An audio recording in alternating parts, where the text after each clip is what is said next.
আসসালামু আলাইকুম। আমি মরিয়ম জলিল খিলগাঁও আইডিয়াল কলেজ থেকে বলছি, অনলাইন ক্লাস থেকে। কেমন আছো তোমরা সবাই? আশা করি ভালো আছো। আমিও ভালো আছি, আলহামদুলিল্লাহ। কি পড়াশোনা চলছে? আলহামদুলিল্লাহ। গত ক্লাসের পড়াগুলো হয়েছে? আশা করি হয়েছে।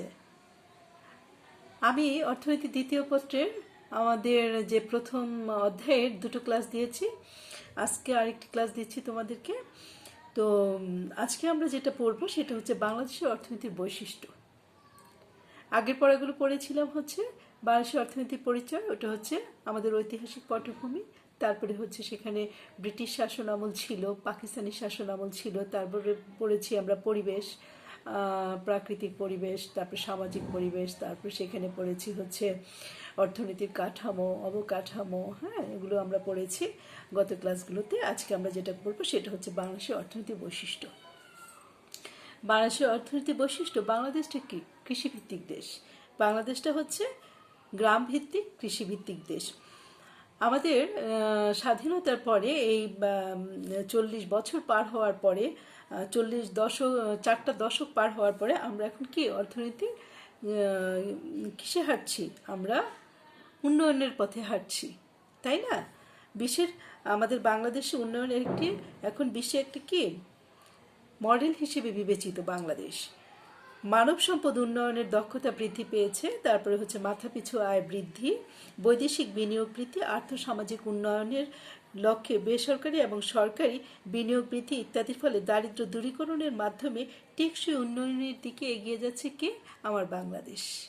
ঠিক আছে, তাহলে এই পরিস্থিতিতে 1 জুলাই আমাদের 2015 সালে বিশ্বব্যাংক বাংলাদেশকে নিম্ন আয়ের দেশ থেকে নিম্ন মধ্যম আয়ের দেশ হিসেবে স্বীকৃতি দিয়েছিল।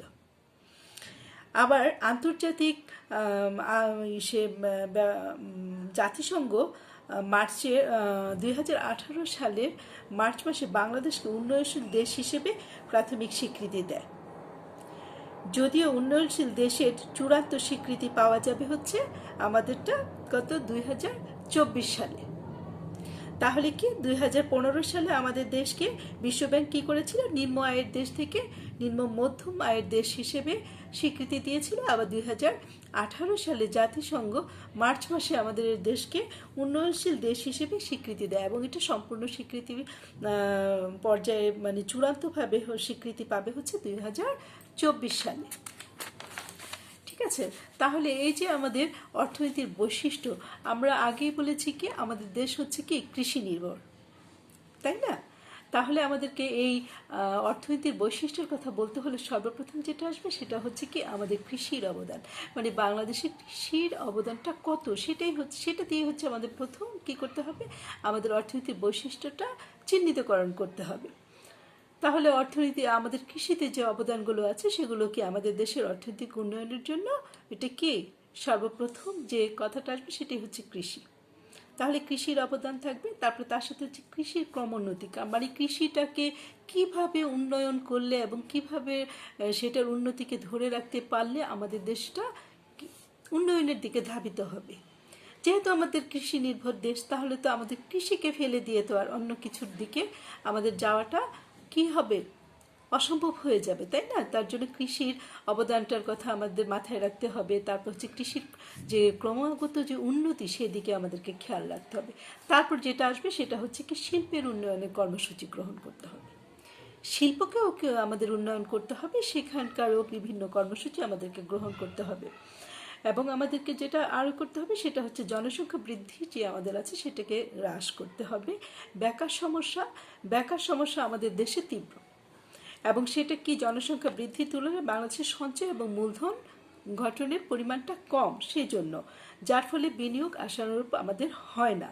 তাই বেকার সমস্যা তেমন উন্নতি আমরা কি করতে পারছি না। কিন্তু বৈদেশিক যে বিনিয়োগগুলো আছে সেগুলো যখন বাংলাদেশে বিনিয়োগে আগ্রহ প্রকাশ করবে এবং আগ্রহী হয়ে তারা সেখানে আমাদের বিনিয়োগ করবে, তাতে আমরা আশা করি যে আমাদের যে দেশে যে অর্থনৈতিক সরকারি বেসরকারিভাবে যে অর্থনৈতিক অঞ্চলগুলো চালু হচ্ছে এবং ন্যাশনাল সার্ভিস প্রবর্তনের ফলে আশা করা যায় যে অদূর ভবিষ্যতে আমাদের দেশে বেকার সমস্যা কমে আসবে, হ্রাস পাবে।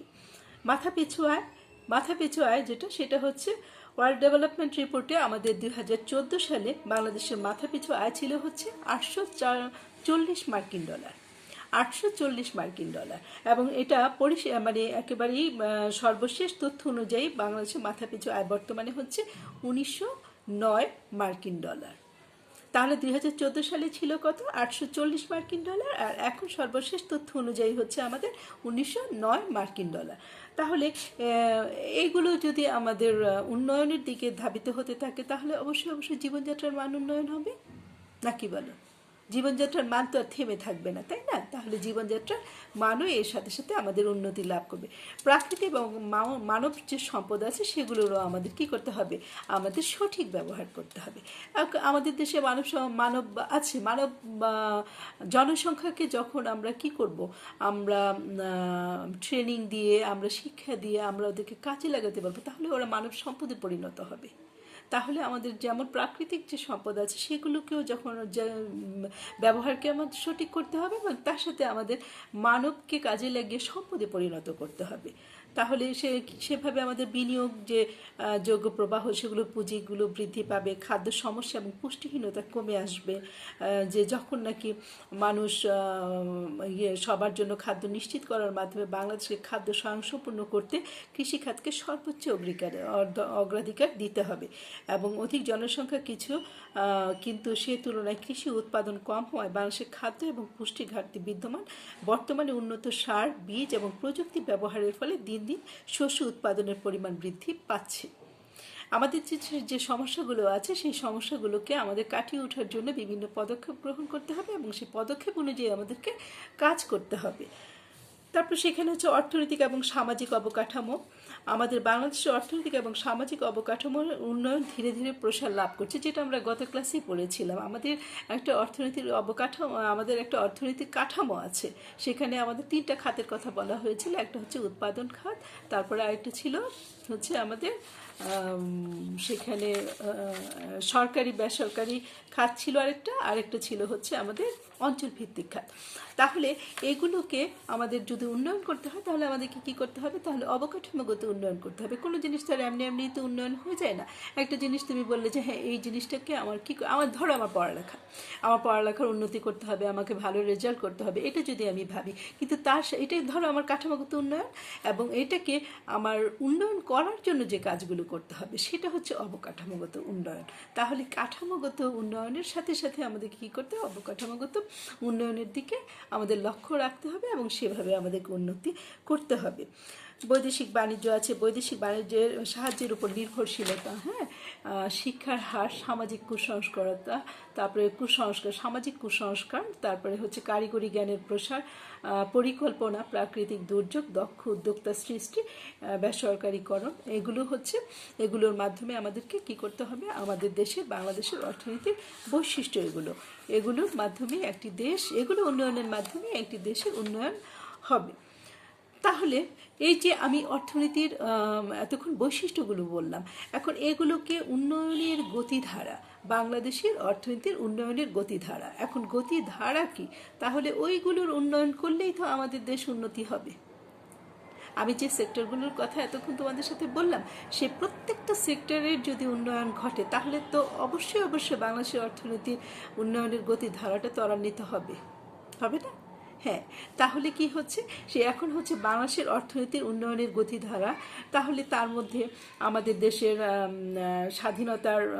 স্বাধীনতার ঠিক পরপরই দেশের অর্থনীতি কেমন ছিল, স্বাধীনতার পরপর দেশের অর্থনীতিটা কেমন ছিল, এখানে বলা হচ্ছে 1972 সালে 25 সেপ্টেম্বর বিশ্বব্যাংক একটি রিপোর্ট করেছিল যা হলো সবচেয়ে ভালো পরিস্থিতিতে বাংলাদেশের উন্নয়ন সমস্যাটি অত্যন্ত জটিল। এখানকার মানুষ অত্যন্ত দরিদ্র, মাথাপিছু আয় $50 থেকে $70 মধ্যে, যা গত 20 বছরে বাড়েনি। জনসংখ্যার প্রবল আধিক্য, এখানে প্রতি বর্গ কিলোমিটারে হচ্ছে 1400 মানুষ বাস করে। তাদের জীবনের আয়ুষ্কাল হচ্ছে অনেক কম এবং এখানে তা 50 বছরের নিচে, এবং বেকারত্বের হার হচ্ছে 25 থেকে 30% মধ্যে, এবং জনগণের বড় একটা সংখ্যা আছে, সেটা হচ্ছে অশিক্ষিত। তাহলে এটা বলা হচ্ছে 1972 সালের একটা রিপোর্ট অনুযায়ী। তাহলে এই থেকে আমাদেরকে এই যে আমাদের দেশ 1972 সালে যেটা এখানে বলা হলো, তো এখান থেকে যখন আমাদেরকে কি করতে হবে, আমাদেরকে বেরিয়ে আসতে হয়েছে। আমাদেরকে অর্থনীতির যে আমি বৈশিষ্ট্যগুলো বললাম, এখানে প্রত্যেকটা সেক্টরে আমাদেরকে কাজের দক্ষতা দিয়ে এবং পরিকল্পনা দিয়ে, সঠিক মূল্যায়ন দিয়ে, পর্যবেক্ষণ দিয়ে আমাদেরকে যে বের হয়ে আসতে হচ্ছে এবং বের হয়ে এসেছে বাংলাদেশ, সেটাই হচ্ছে বাংলাদেশের অর্থনীতির গতিধারা। সেখানে অর্থের সরবরাহ আছে, জনসংখ্যা আছে, শ্রমশক্তি, কর্মসংস্থান আছে, কৃষি উৎপাদন, শিল্প উৎপাদন, তারপর অর্থনৈতিক খাত, সঞ্চয় বিনিয়োগ, তারপরে হচ্ছে প্রকৃত প্রবৃদ্ধির হার, বিদ্যুৎ উৎপাদন, গ্যাস জ্বালানি, তারপরে হচ্ছে বৈদেশিক নির্ভরশীলতা হ্রাস, দারিদ্র্যের মাত্রা। আগে আমি তোমাদেরকে বলেছি যে তোমরা প্রত্যেকটা জিনিস রিডিং ভালো করে পড়বে, তাহলে এই যে পয়েন্টসগুলো বলেছি এগুলো তোমরা রিডিং ভালো করে পড়বে, তাহলে তোমরা আরও বেশি ভালো করে জানতে পারবে। তাহলে এই যে এখানে যে কথাগুলো বলা হচ্ছে, অর্থনীতির বৈশিষ্ট্য বলেছি, অর্থনীতির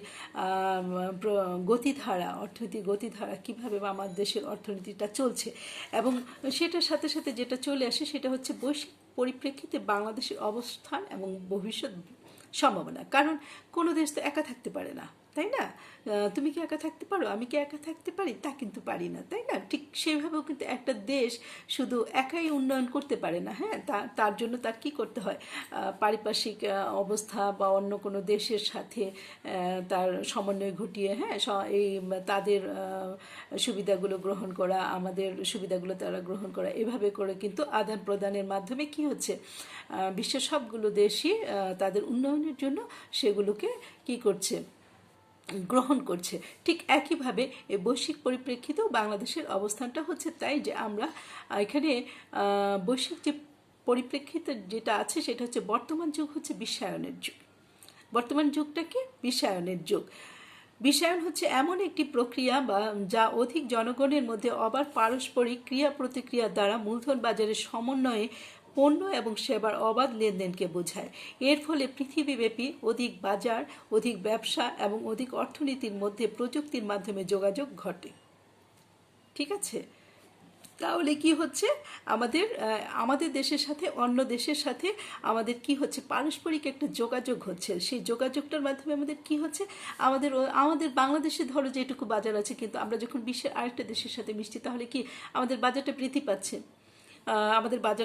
পাচ্ছে, এবং ওদেরও কিন্তু বাজার বৃদ্ধি পাচ্ছে আমাদের সাথে ওদের একটা যোগাযোগ হওয়ার কারণে। সেখানে ব্যবসাটাও বেড়ে যাচ্ছে। তারপর এখানে আমাদের যে অর্থনীতির যে বিভিন্ন গতিধারাগুলো আছে সেগুলোও কিন্তু দিনের পর দিন কি সফলতা অর্জন করতে সম্ভব হয়। ঠিক সেটার সাথে যেমন বিশ্বায়নে প্রকৃতপক্ষে বিশ্বব্যাপী বিভিন্ন দেশ এবং জাতি সমূহের মধ্যে আত্মনির্ভরশীলতা বোঝায়। বিশ্বায়নটা হচ্ছে কি একটা দেশের সাথে যে একটা আত্মনির্ভরশীলতা, যে ও আমার উপর নির্ভর করছে, আমি আরেকটা দেশের উপর নির্ভর করছি। হ্যাঁ, এভাবে করে হচ্ছে সমন্বয় ঘটিয়ে একটা উন্নয়নকে ত্বরান্বিত করা প্রত্যেকটা দেশের জন্য।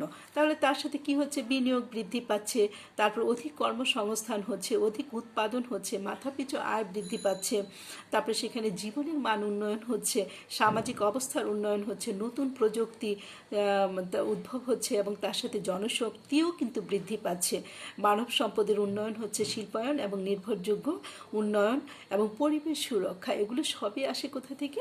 বৈশ্বিক পরিপ্রেক্ষিতে যে বাংলাদেশের সাথে বিশ্বের যে অন্য দেশের সাথে পারস্পরিক সুন্দর সম্পর্ক, সেখান থেকে এগুলো বেরিয়ে আসে এবং এগুলোকে লক্ষ্য করা যায়।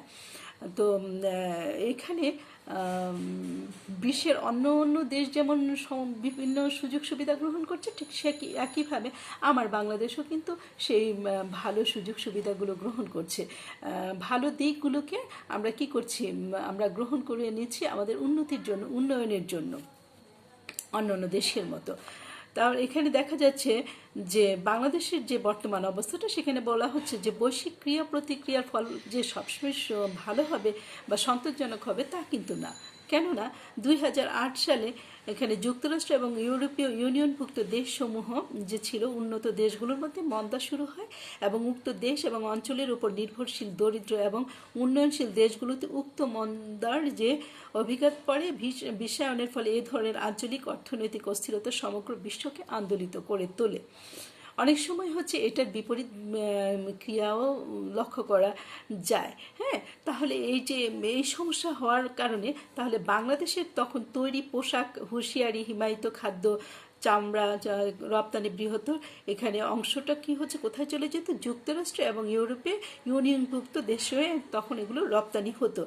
বিশ্বব্যাপী এই অর্থনৈতিক মন্দার সময়ে বাংলাদেশের কৃষিখাত শক্তিশালী ধারাবাহিক প্রবৃদ্ধি অর্জন করে এবং বিভিন্ন দেশ এবং অঞ্চলের সাথে অর্থনৈতিক জোট গঠন করে এবং ইউরোপীয় ইউনিয়ন সহ দেশের বিভিন্ন দেশের সাথে এবং কোটা সুবিধা বিদ্যমান থাকায় পোশাক শিল্পের রপ্তানি, আয় সম্প্রসারণ, উপযোগী আর্থিক এবং রাজস্ব নীতি বাস্তবায়নের ফলে রাজস্ব আদায়ের উচ্চ হার, মুদ্রাস্ফীতিকে নিয়ন্ত্রণ রাখার চেষ্টা, উচ্চ বাজেট ব্যবস্থাপনা, প্রণোদনা প্যাকেজ বাস্তবায়ন, তারপর রেমিটেন্স এবং এখানে শক্তিশালী অর্থনীতিকে তেমন ক্ষতিগ্রস্ত করতে পারে এবং অন্যান্য লক্ষ্য নতুন নতুন শ্রমবাজার অনুসন্ধান পদক্ষেপ গ্রহণ এবং বাস্তবায়ন প্রভৃতির কারণে বৈশ্বিক মন্দা বাংলাদেশের সামগ্রিক অর্থনীতিকে তেমন ক্ষতিগ্রস্ত করতে পারেনি। দেখো এখানে 2008 সালে ওখানে যুক্তরাষ্ট্র এবং ইউরোপের যে ইউনিয়নভুক্ত যে দেশগুলো ছিল তাদের সমস্যার কারণে মন্দা তৈরি হলেও এখানে বাংলাদেশ সেখানে কি করছে, সেই বাজারগুলোতে বাংলাদেশ